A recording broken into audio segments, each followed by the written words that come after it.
95.1 FM, 920 AM, W.P.C.M. Carson Johnson in the studios, and I'm joined by Richard Smith. And Richard came to me, oh gosh, it must have been about 3 months ago now, I think. And he walks in the door and he says, I'm planning on building a mission in Alaska. Okay. That didn't see this one coming, and it was very much a kind of an out of the blue thing. And I got to talk to Richard, and I got to finding out his passion for this, and I thought, okay, how can I help? And so I've got Richard Smith here in the studio with me, and we're going to talk a little bit about this. It's the Alaska Baptist Mission. And Richard, how you doing? I'm doing great, Carson. Thanks for having me here. Absolutely, and thank you for taking the time to come in here and explain this to Alamance County. Exactly what is your plan? What the mission in Alaska? Well, I realized that when I first started putting this together, I did have the name Alaska Baptist Mission, Yep. and I recently have changed that to Alaska Christian Mission because, to me, this mission is not about just a certain religion or belief. Denomination, if you will, doing something. This is about Christians as a whole. Right. And Christians we're all from different denominations, but we're still Christians. Right. And so what I'm trying to do is I'm trying to bring together different denominations to tackle one issue. We all have our little differences. We all believe things differently to a certain extent. But we all share in the common goal that we want to help people. When I started researching about Alaska, one of the things that caught my eye was there is a huge suicide problem there. Yeah. Alaska's suicide rate is 3 times higher than anywhere else in the United States. Yeah. In particular with the Eskimo village young people and teens there. I recently put up a flyer with all that information on it at the bottom of my webpage. And if you go to alaskachristianmission.org, Okay. you can read about what I'm trying to do and all that information there as well. All right. So explain to me a little bit about the plan for the mission. Currently at the moment, what I'm trying to do is put together a group of churches, pastors, and just ordinary people that will help me take on this battle. The battle is going to be trying to get up to Alaska sometime in the future and starting some type of, I hesitate to say homeless shelter because that's not what it would be. It wouldn't be a walk-in shelter, but it would be a place where we could house people temporarily. I've been talking to one of the pastors up there right now, and he said that in his congregation alone, there are that he knows about sometimes 4 to 5 families every year that lose their house because of a fire, trying to stay warm. Yeah. And when you deal with negative 40, negative 50 degree weather all the time, it's not just 1 or 2 days. It's months of negative 40, negative 50 degree weather. Just trying to stay warm itself is a battle.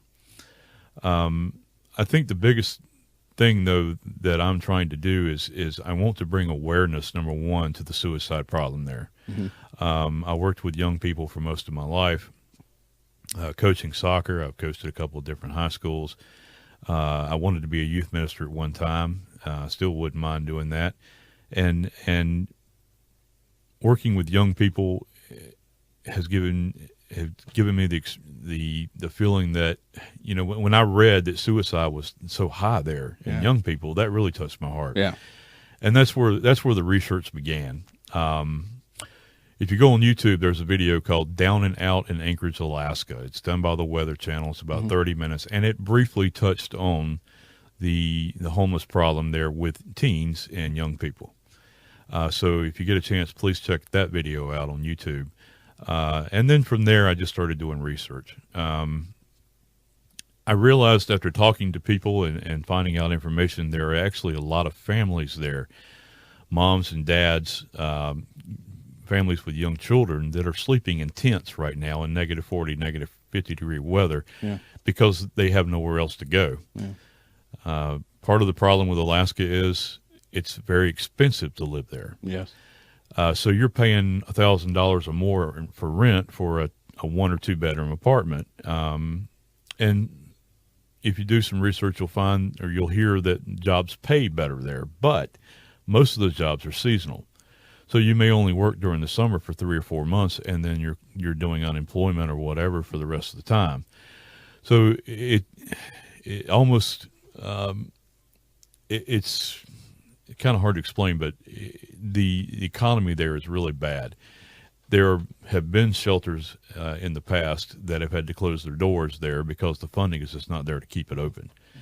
By putting this group of pastors and friends and churches together from here, I'm hoping to somehow start something there that will help these people. It's going to be a long process. I can see this taking 5 to 10 years to get it really strong. Yeah.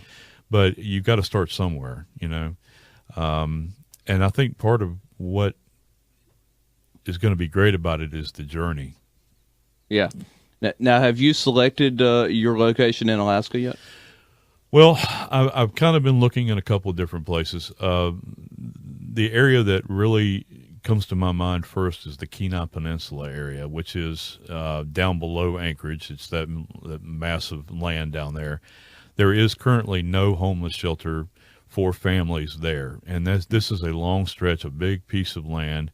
A lot of it is mountainous, and there's not a lot of towns, and there's a lot of towns with, let's say 3,000 to 7,000 people in them. So they're all spread out, 45 minutes apart. Yeah. There's just not a lot of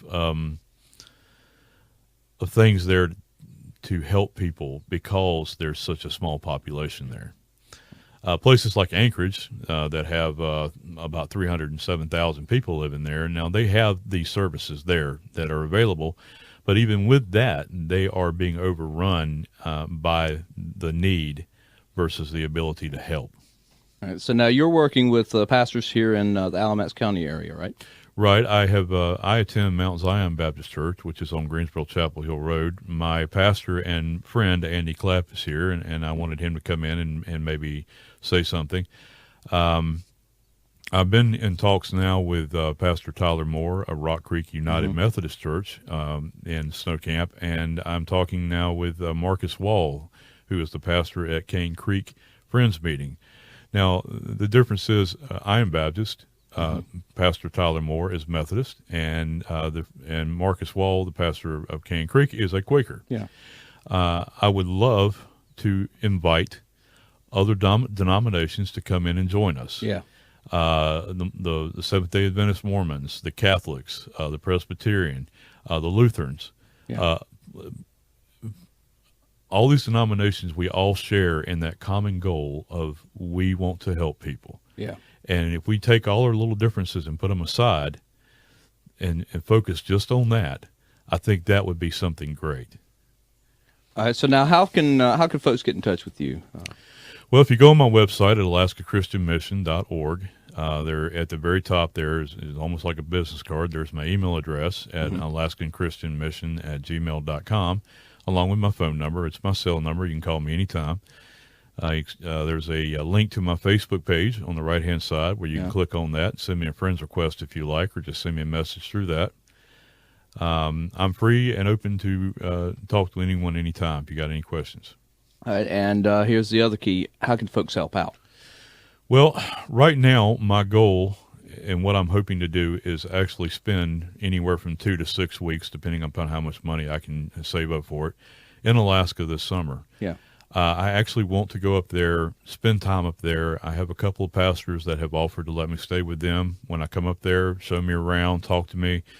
There's a couple of key players that actually go into the Eskimo villages, which from what I understand is a very hard thing to do. You can't just walk into an Eskimo village. It just doesn't happen. You have to be invited. You have to know somebody. So there are people up there right now that are willing to take me under their wing, if you will, and show me around. I want to spend that time up there talking to these people, shaking their hands, looking them face to face, listening to what they're doing. I want to take the time to fill in the gaps, if you will, to services that are already there. Yeah. There's a service there out of Anchorage. It used to be out of Fairbanks that works with foster kids and families and trying to help them. And I was talking to a lady the other day on the phone there, and I was trying to explain to her that I want to help fill in the gaps of what is needed. And I think by bringing in the outside source that is not affected by the economy there, with churches like Mount Zion and other churches from around here, we can join together, put something together, and go up there and help people that really need it. And this can be an ongoing thing. Yeah. All right. Well, Richard, thank you for stopping by and joining me. Give us one more time your phone number. My phone number is area code 336-263-6098. If I don't answer, I may be at work. Just leave me a message. And once again, the website is alaskachristianmission.org. Yes, sir. Richard, thank you. This is Richard Smith of the Alaska Christian Mission, and he is looking very seriously at building a mission in Alaska, and the pieces are already moving. And so if you'd like to help and get involved, and go to the website or give Richard a call.